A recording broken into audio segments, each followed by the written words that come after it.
A Bíblia diz que todas as coisas cooperam para o bem daqueles que amam a Deus, daqueles que são chamados segundo o seu propósito.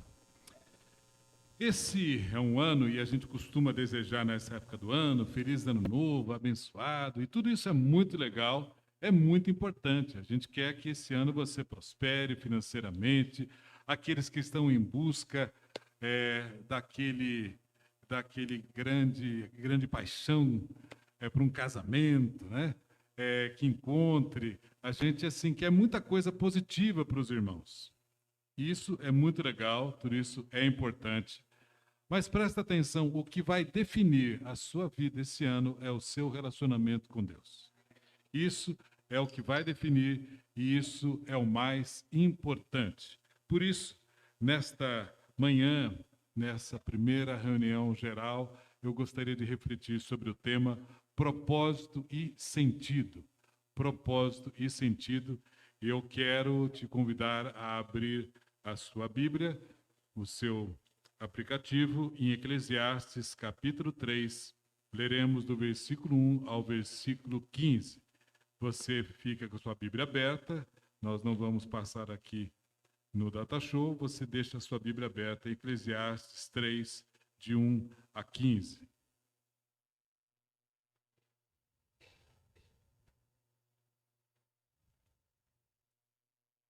Vamos ficar em pé, em reverência à palavra de Deus. Eu lerei na versão Nova Almeida atualizada.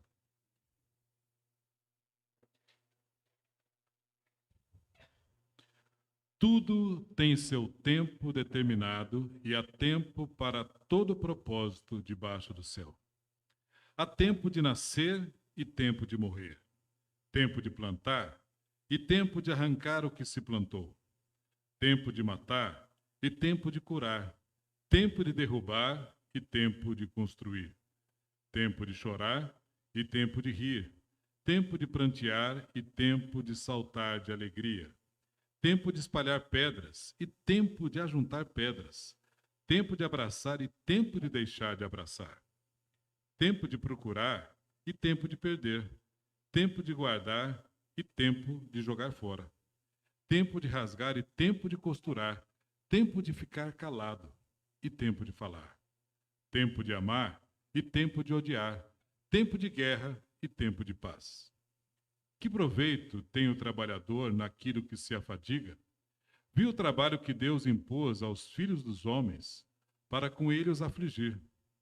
Deus fez tudo formoso no seu devido tempo. Também pôs a eternidade no coração do ser humano, sem que este possa descobrir as obras que Deus fez, desde o princípio até o fim. Sei que não há nada melhor para o ser humano do que alegrar-se e aproveitar a vida ao máximo. Sei também que poder comer, beber e desfrutar o que se conseguiu com todo o trabalho é dom de Deus. Sei que tudo que Deus faz durará eternamente, sem que nada possa ser acrescentado nem tirado. E que Deus faz isto para que as pessoas o temam. O que é já foi, o que será também já foi. Deus fará vir outra vez o que já passou. Senhor, nós agora estamos aqui reunidos em Teu nome, neste culto em que já fomos tão edificados. E agora, através do mover do Teu Espírito Santo, nós queremos a revelação, a manifestação do Teu Espírito Santo entre nós, trazendo entendimento na compreensão da Tua palavra e na aplicação dessa palavra. Porque nós queremos Te servir, nós queremos honrar o Senhor e queremos praticar aquilo que nós aprendemos. Em nome de Jesus. Amém. Pode se sentar?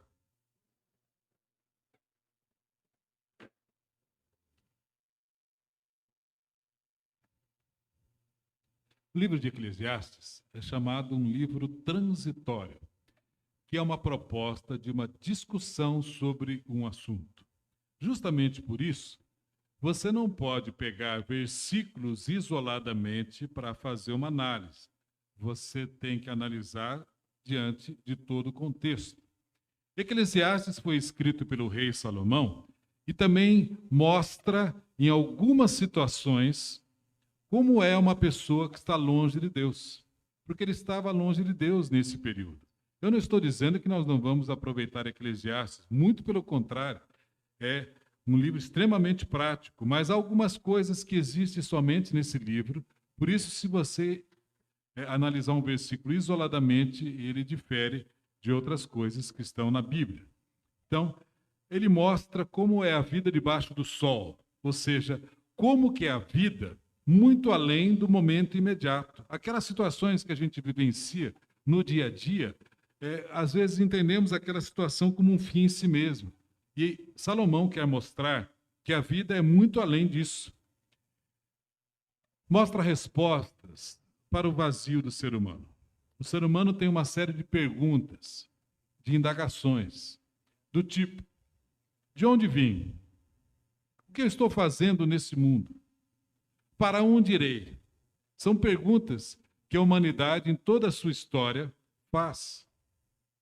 Eclesiastes mostra o caminho do ser humano. Ele usa uma palavra em hebraico chamada revel. Revel significa, assim, futilidade, coisa sem sentido. O sentido mais literal de revel é fumaça. Uma fumaça, por mais densa que aparentemente ela seja, aquele que eles chamam de fumaça grossa, se você tenta pegar, você consegue? Não, porque é fumaça. Esse é o termo usado muito em Eclesiastes. Ele usa 38 vezes esse termo de algo sem sentido, ou seja, tudo que não tem valor existencial. É isso que Salomão trabalha muito nesse livro. E nesses 15 versículos que nós lemos, obviamente há uma limitação de tempo, nós queremos ver aqui algumas lições que nós podemos aprender. A primeira delas é a soberania de Deus abarca a todos. A primeira lição para a gente entender é que a soberania de Deus abarca a todos. Eu queria destacar o versículo 1. Tudo tem o seu tempo determinado e há tempo para todo propósito debaixo do céu. Soberania e sentido. Isso é fundamental para o ser humano. É o tema da palavra de hoje. Soberania e sentido. Essa soberania de Deus na vida do homem mostra que nós não dirigimos, não somos o capitão das nossas almas. Deus governa sobre toda a sua criação e nós somos criação de Deus. Por isso, nós devemos enxergar as circunstâncias da vida, e talvez hoje, já no 8º dia do ano, você já tenha vivenciado muita coisa. E é fundamental para nós entendermos na nossa vida a soberania de Deus, o seu governo. Eu não sei quantos aqui já viram um filme ou leram um livro Moby Dick. Quem já leu esse livro ou viu esse filme? É muito interessante, era muito famoso, hoje eu vejo que poucos aqui, é muito legal ler esse livro. Moby Dick é um clássico da literatura, escrito pelo americano Herman Melville. E ele retrata a história de um capitão, que é capitão de um baleeiro, e obviamente caça baleias, e numa dessas caças ele encontra uma baleia brava, forte, que ele dá o nome de Moby Dick, e ela, além de destruir o seu navio, ela come uma das suas pernas. E o propósito desse capitão, a partir desse momento, é matar essa baleia. E todo o filme transcorre em torno disso, todo esse romance transcorre em torno dessa história. E, na realidade, ela não é simplesmente uma obra literária, ela é um tratado filosófico, porque o autor da obra reconhecia que Deus é soberano sobre este mundo. E esse era o grande questionamento dele. Como viver num mundo em que Deus é soberano quando eu não quero estar sujeito a essa soberania dele? Moby Dick, na história, é Deus. E ele tenta, de todas as maneiras, sair dessa soberania de Deus. E o final da história mostra o seguinte: eu não posso com esse Deus, porque ele é soberano. Eu não gosto dessa soberania, mas não tenho como lutar contra, já que esse mundo é dele. E a sociedade que a gente vive hoje age como se Deus não fosse soberano. Um Deus que não tem nada a ver com os acontecimentos deste mundo.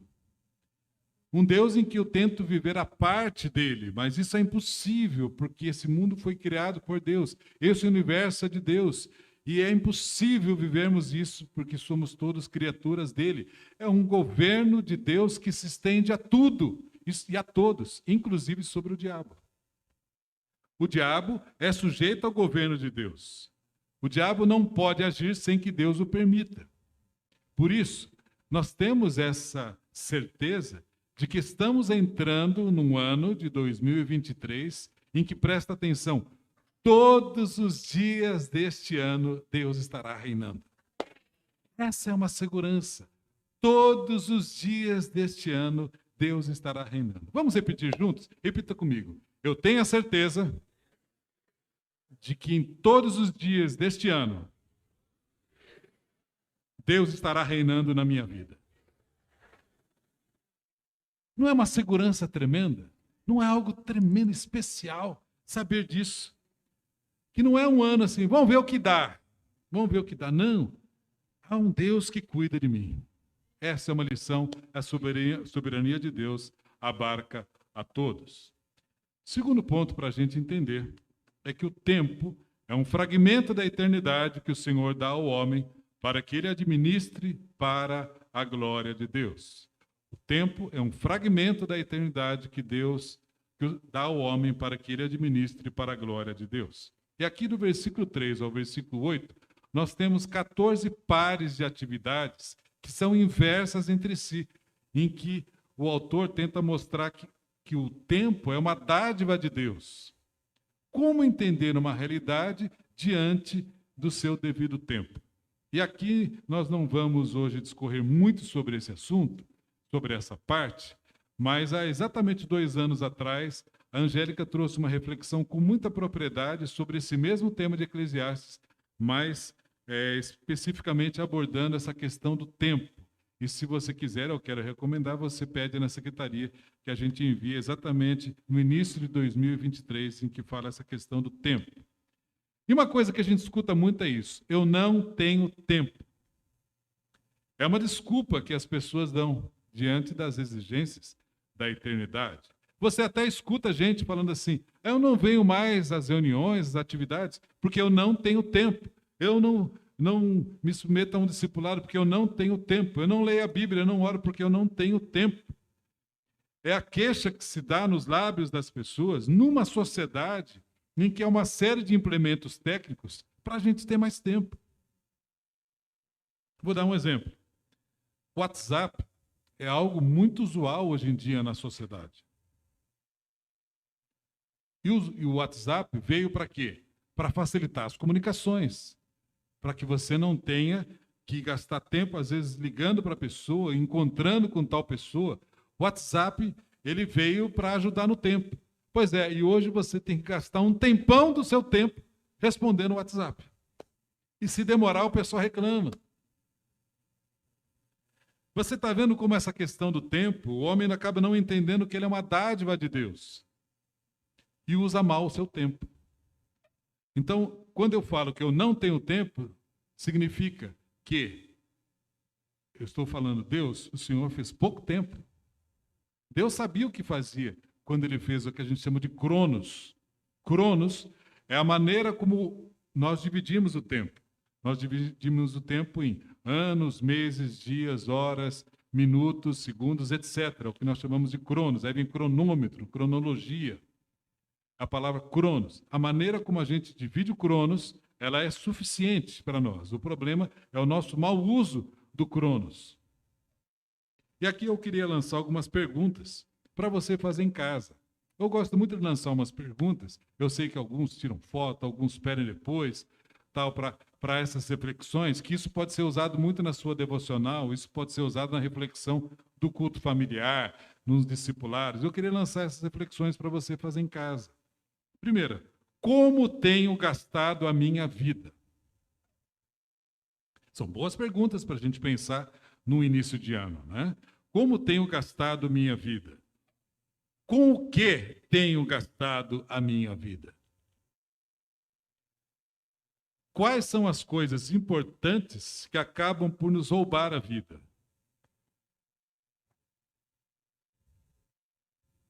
E a pergunta-chave: o tempo Cronos, ou seja, esse tempo nosso humano, que hoje vivo, é tempo Kairos para o quê? O que é Kairos?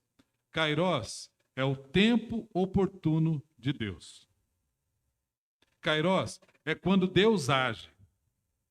Talvez já tenha passado na sua cabeça que Deus está atrasado para algumas coisas. Talvez você passe a ter a ideia de que Deus está adiantado em algumas coisas. Nenhuma coisa, nem outra. Deus tem o tempo certo, na hora certa. Você pode descabelar, dar cambalhota, fazer o que for. Deus tem os seus caminhos, os seus próprios planos, e Deus sabe a hora exata de agir, o tempo de agir. Eu não sei como você está vivendo hoje, mas eu estou vivendo um Kairos de Deus, algumas coisas que Deus está ministrando, fazendo na minha vida, e deve estar fazendo na sua. Por que Ele não fez antes, por que não fez depois? Porque agora é o Kairos, é o tempo oportuno de Deus. Então a pergunta é, o tempo que a gente vive, esse Cronos, é tempo de Deus estar fazendo o quê? Na sua vida, na sua família, na igreja. O que Deus está fazendo? Eu estou fazendo essa pergunta aqui porque talvez Deus esteja fazendo coisas, falando algo para você e você não se apercebe disso, porque está tão envolvido com as suas atividades do dia a dia. E aqui eu quero dizer o seguinte, é muito importante o resgate do conceito de usar o tempo como uma oportunidade. O que eu estou querendo dizer?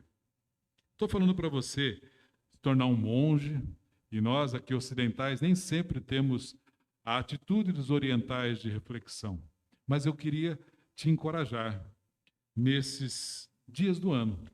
Você pode trabalhar, fazer uma série de coisas, mas tire um tempo do que a Bíblia chama de solitude. Solitude é quando você não vai ouvir uma palavra na internet, é quando você tira um tempo para refletir nessas perguntas, para você orar, para você buscar orientação na palavra, para você meditar. E você tem um Jesus que fala com você. Isso é muito importante. Usar o tempo como oportunidade para silêncio.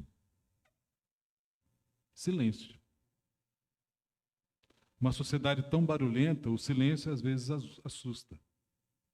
Eu conheço gente que chega em casa e está em silêncio, liga o liquidificador. Trrr, que tem que ter barulho. O silêncio é importante. Jesus buscava o silêncio. São momentos, quando a gente busca o silêncio, que Deus fala conosco, que a gente se encontra.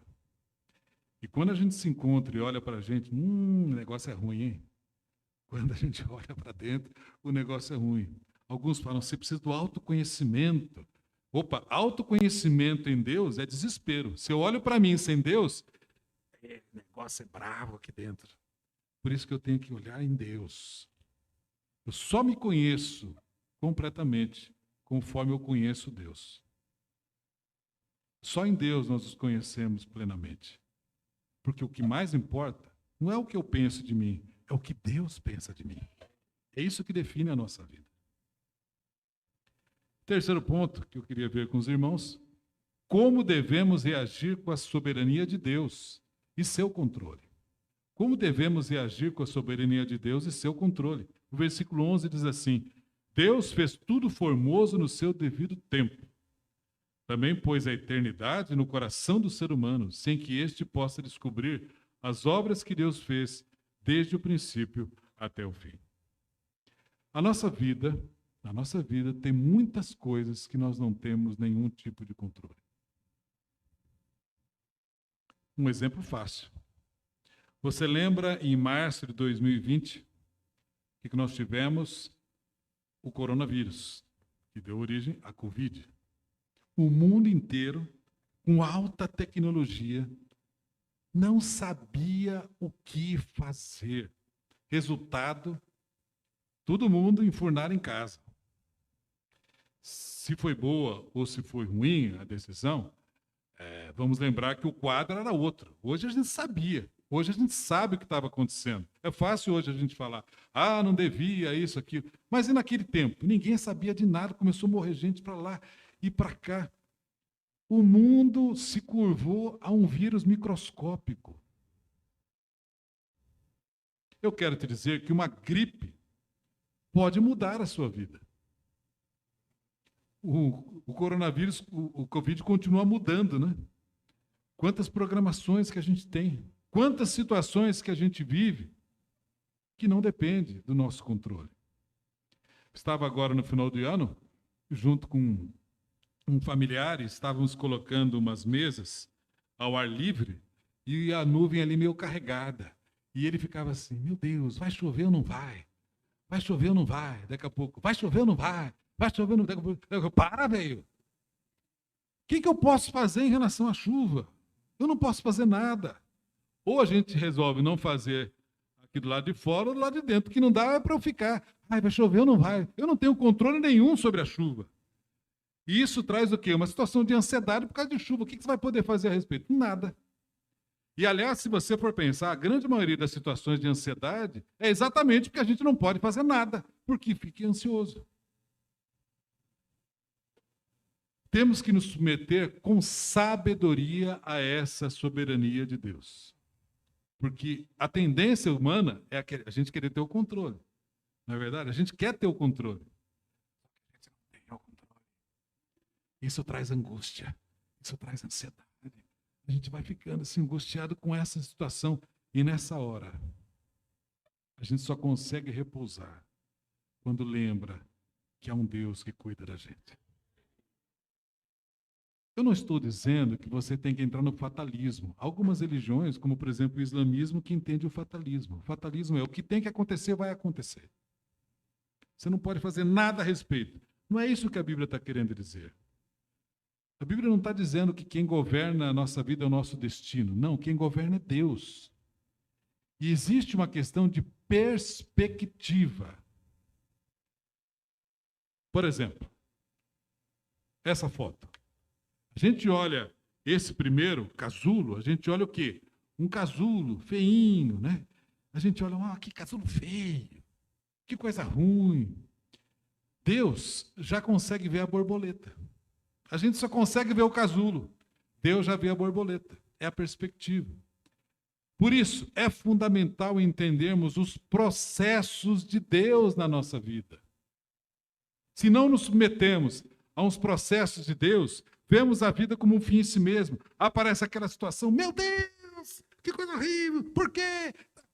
Há um processo de Deus. Esse processo de Deus está te aperfeiçoando ao caráter de Cristo.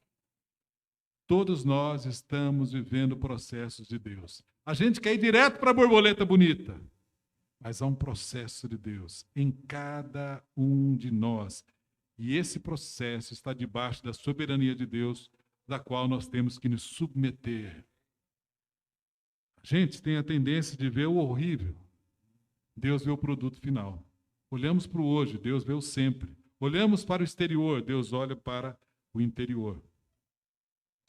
Pastor Charles Swindoll, numa definição muito interessante, ele diz assim, nesses processos, Deus fez tudo no seu devido tempo, conforme diz a Bíblia, inclusive as perdas, inclusive aquelas experiências no hospital, inclusive os dramas, os problemas, a situação complicada, as batalhas, os sonhos desfeitos. Tudo isso são processos de Deus na nossa vida.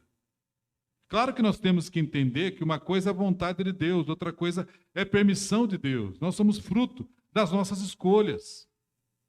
E Deus permite muitas vezes que a gente continue caminhando naquela escolha, porque Ele está falando conosco que a gente não está ouvindo. Deus não deu uma revelação que eu deveria tirar minha barba. Eu tirei porque eu quis. É fruto da minha escolha. Isso não afeta nada, apesar da minha esposa dizer que eu fico mais gatão de barba. Mas minha mãe fala que eu fico mais novo, né? Com carinha de filho caçula, né? É verdade. Nós somos fruto também das nossas escolhas. Então, é muito importante a gente entender também que não é a questão do determinismo. Então, como se tudo na nossa vida estivesse determinado, e eu sou determinado hoje. Eu tenho que comer hoje macarrão com frango. Deus determinou, não, é fruto das nossas escolhas. Isso é muito importante a gente entender. Agora, em Deus, há tudo um propósito. Sem Deus, as coisas ficam soltas. Deus fez, diz a Bíblia, fez tudo formoso no seu devido tempo, mas há determinadas dimensões que nós não entendemos. E aqui eu quero dizer para vocês o seguinte, nós pastores muitas vezes somos questionados em que as pessoas chegam para a gente e querem resposta para tudo. Tudo que Deus faz. Por que Deus fez isso? Por que fez aquilo? Entenda, aqui nesta vida nós não temos respostas para tudo. Não temos respostas para tudo. O nosso conhecimento é fragmentado. A gente conhece em partes, porque nós somos finitos. Deus é infinito e eterno. Deus vê como um todo. E a gente não vê. Além daquilo que tem revelação bíblica, tem coisas que a gente não vê. E o todo pertence a Deus. E às vezes ficamos agitados, queremos entender determinadas coisas que não há explicações. E nessa hora, só há uma maneira de aquietar a minha perplexidade e a minha dúvida. Porque eu não consigo fazer isso por mim mesmo. Eu fico querendo soluções. Por isso, nessa hora, a única maneira que eu consigo fazer isso é me aproximando daquele que cuida de mim. Só em Deus, nós conseguimos aquietar o nosso coração. Diz o texto que Deus colocou a eternidade no coração dos homens. Deus colocou a eternidade no coração dos homens. O anseio pela eternidade é o reflexo que Deus nos fez à sua imagem e semelhança. Deus não nos criou somente para este momento e nesse mundo. Deus pôs uma percepção de temporalidade que significa vida eterna. Em nós há um desejo da vida eterna. E Deus preparou isso para nós. Algo além dessa vida, Deus preparou para você, para mim, vida eterna. Meus irmãos, isso é tremendo, vida eterna. Mas uma vida eterna, presta atenção, com novos céus, com nova terra, mas na presença do Senhor. Eu não quero ficar vida eterna nesse mundo. Misericórdia. Eu não quero ficar para sempre nesse mundo. São novos céus e nova terra. É uma vida eterna no Senhor. E esse é um conceito que muitas vezes foge dos cristãos. De que Deus prepara para nós uma vida eterna. O mundo não está limitado somente a esse momento. C.S. Lewis falava, tudo que não é eterno é eternamente inútil.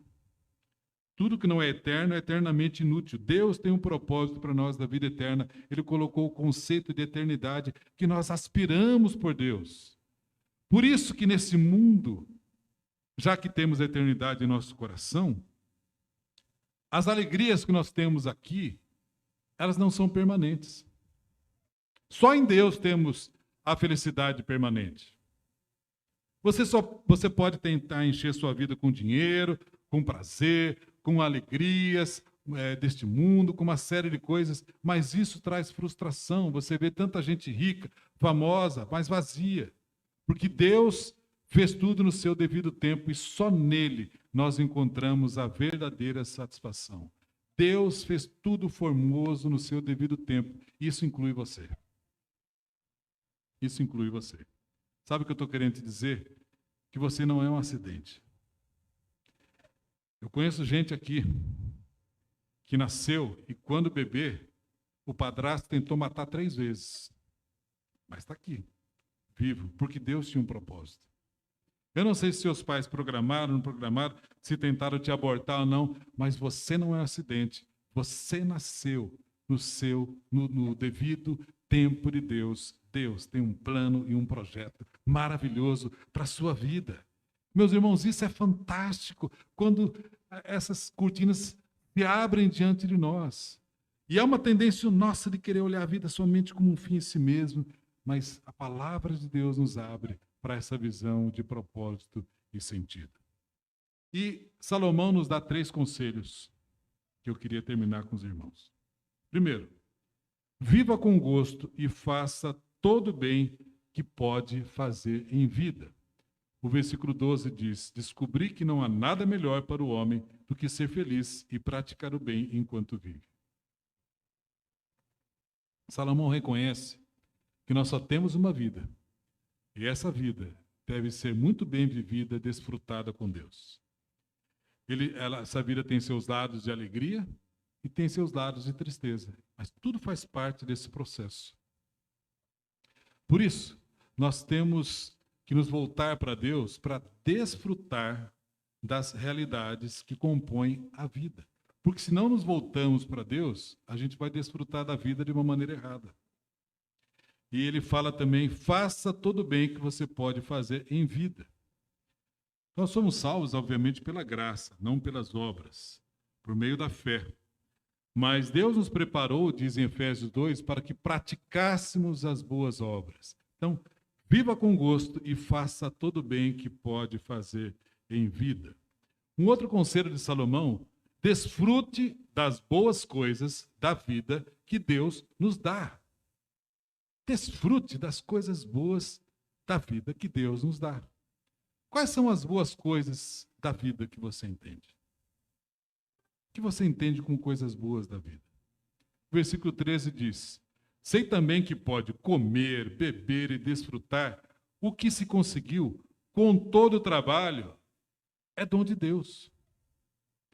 A Bíblia está dizendo, coma e beba com alegria. Desfrute das coisas legítimas que este mundo oferece, como um presente de Deus, coisas legítimas, coisas que são dom de Deus, presente de Deus. Você pode estar hoje, na hora do almoço, eu não sei o que você vai comer.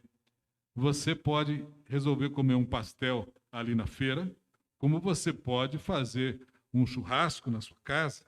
O que a Bíblia está querendo dizer é o seguinte, seja o pastel, seja a picanha, desfrute como um presente de Deus.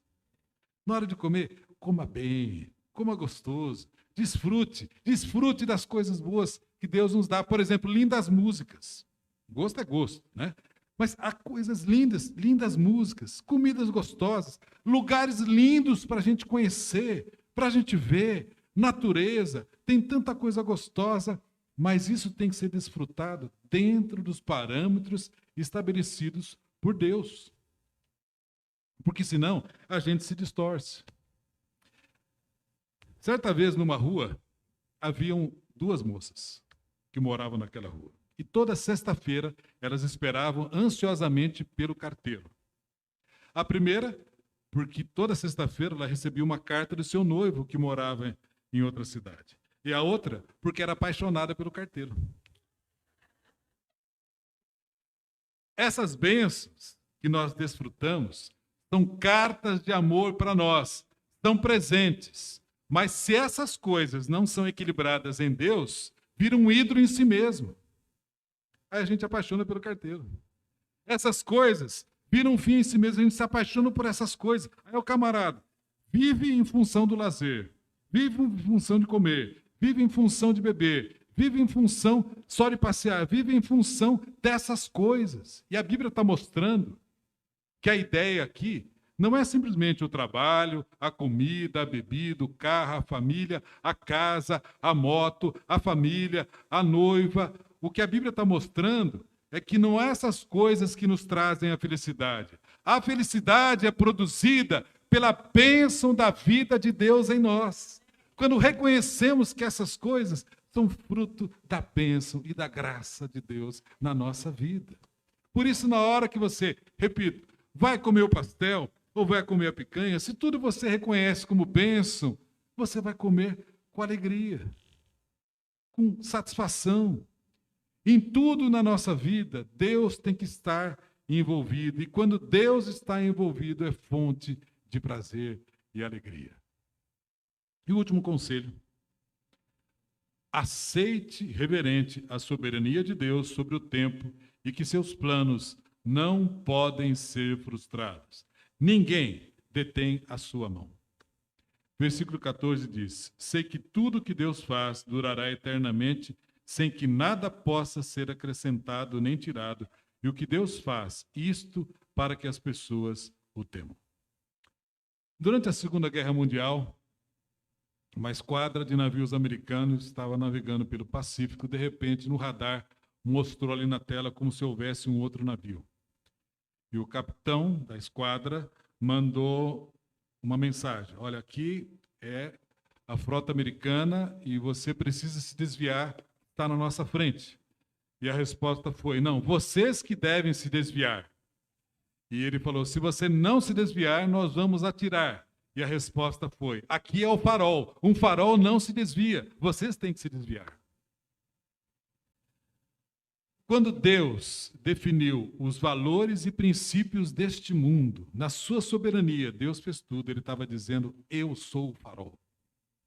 Deus não muda. Deus é imutável.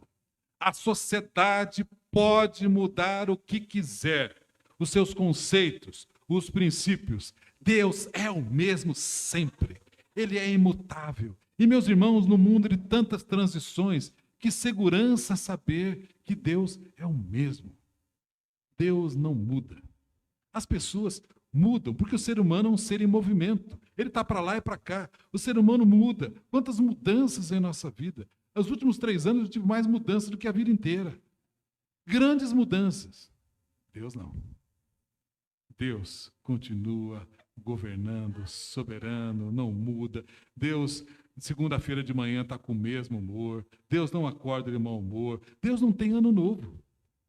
Deus não chegou e falou assim: esse ano eu vou inventar umas coisas diferentes, dia 1º de janeiro. Não. Ele tem seus caminhos, ele tem seus próprios planos. Para nós é importante ter essa cronologia, né? Esse cronos, começar o ano, é diferente, é legal isso. Mas que bom saber que as verdades de Deus não mudam. A palavra de Deus continua a mesma.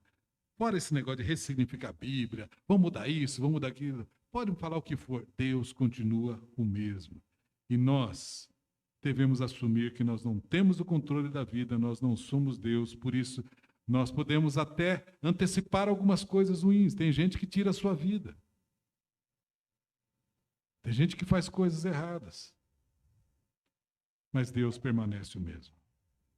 E se a gente se sujeita à soberania desse Deus, nós temos propósito e temos sentido. O que eu estou dizendo para você, sujeite-se à soberania com sabedoria deste Deus. O versículo 15 ele diz: o que é já foi, o que será também já foi. Deus fará vir outra vez o que já passou. Devemos nos submeter à soberania desse Deus. Mas isso não significa que devemos cruzar os braços e não fazer nada. Não. Há iniciativas que são nossas. Isso você vê na Bíblia. Por exemplo, Deus fala: ide fazer discípulos. Deus manda fazer o bem a todos. Há várias iniciativas que são nossas. Não significa que eu vou ficar passivo diante da vida. Descansar na soberania de Deus não significa ser levado pela passividade. Deus nos deu tarefas para fazer. Eu quero te dizer que sempre haverá uma tensão sobre esse assunto da soberania de Deus e a ação humana. Mas Deus, através do Espírito Santo, Ele nos guia a toda a verdade. Há tantas situações do dia a dia, por isso que a gente precisa buscar o Senhor. Há muitas situações em que a Bíblia não fala especificamente faça isso ou faça aquilo. Para isso a gente precisa da condução bíblica e da revelação do Espírito Santo. Muitas vezes não entendemos e ficamos até confusos, não é verdade, com coisas que acontecem em nossa vida. Coisas que você não entende. Nessa hora, é fundamental a fé e a soberania de Deus, entendendo que Ele tem tudo no seu tempo perfeito. E o seu plano para nós é um plano completo e perfeito. Você tem essa ciência? Você crê que o plano de Deus para a sua vida é completo e perfeito? Que tal você pôr a mão no coração e repetir comigo: eu creio que o plano de Deus para a minha vida é completo e perfeito. Esse plano de Deus para a sua vida é imutável. Deus não resolveu mudar durante a caminhada. Ele continua o mesmo. E os últimos 2 versículos de Eclesiastes, aí entra a questão da responsabilidade humana. Os 2 últimos versículos do livro de Eclesiastes é o seguinte: de tudo que se ouviu, a conclusão é esta: tema a Deus e guarde os seus mandamentos, porque isto é o dever de cada pessoa. Porque Deus há de trazer a juízo todas as obras, até as que estão escondidas, quer sejam boas, quer sejam más. Então, o fato de Deus ser soberano não significa que eu possa sair vivendo de qualquer jeito. Não. a Bíblia está dizendo, vai, pode meter o pé na jaca, mas no final você vai responder por aquilo que você fez. A Bíblia não está querendo dizer que Deus está jogando dados, vamos ver o que vai acontecer na vida. Não, há um Deus, há um controle de Deus. E é uma responsabilidade humana. No final, você pode fazer o que você quiser, mas tema a Deus e guarde os seus mandamentos, porque Deus há de trazer a juízo quais obras? Todas as obras. Isso tem que nos levar o quê? A um santo temor. O que você está fazendo hoje? Nós vamos, amanhã, sermos confrontados com essa realidade da vida. Isso tem que me levar a uma reflexão. Como eu me comporto diante do tempo? Como eu estou usando o meu tempo? Como presente do Senhor ou da maneira como eu quero? Somos levados a desfrutar da vida com alegria, com responsabilidade, a cuidar da nossa vida com responsabilidade. E quando eu faço isso, na certeza de que é um Pai que cuida de mim, isso me leva ao repouso. A essa compreensão de que Deus tem um controle na história e Deus tem sempre a última palavra. Isso me leva a descanso. Isso me leva a saber que a minha vida tem propósito e sentido. Então eu queria terminar jogando mais uma reflexão para você fazer, só que você vai fazer agora, junto com a pessoa que está ao seu lado. Nesse equilíbrio homeostático, né, tem algumas perguntas que eu queria lançar para você. O que drena a minha energia? Eu, como ser humano. O que me tira energia? Coisas que eu faço que no final não são boas. Eu reconheço que não são boas. Pode ser questões da sua saúde, conflitos na empresa, conflitos familiares, pressão, falta de vida devocional. E outra pergunta, o que repõe a minha energia? Vida devocional, estar com os irmãos. Cada um tem uma leitura, um descanso. O que repõe a sua energia? Isso tem que influenciar as nossas decisões. O que eu queria lançar para você agora nessa manhã, essa pergunta, o que drena a minha energia, eu posso não ter 100% de uma maneira de tirar tudo isso, mas eu posso, de repente, reduzir pela metade aquilo que tira a minha energia, se eu administrar de uma maneira diferente. E aquilo que repõe a minha energia, eu posso potencializar.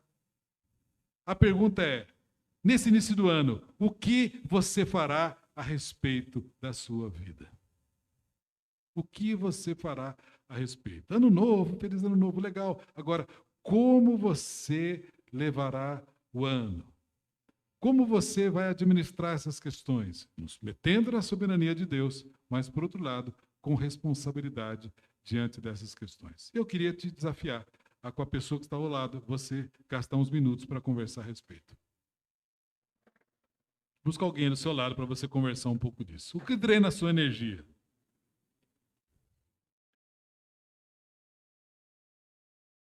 Presta atenção aqui comigo. Você entendeu que o que eu quis te levar é uma reflexão. Incentivar a reflexão, porque tem coisas que a gente não para. A coisa está drenando energia, a gente não para refletir.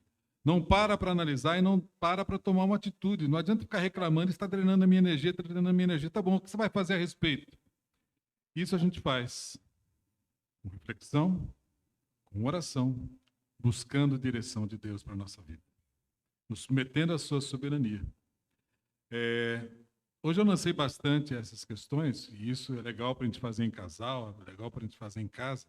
O que eu estou querendo dizer para você é o seguinte, não vai levando a vida de qualquer jeito. Busque essa soberania, busque propósito, busque sentido em Deus. Isso vai fazer a diferença no nosso ano.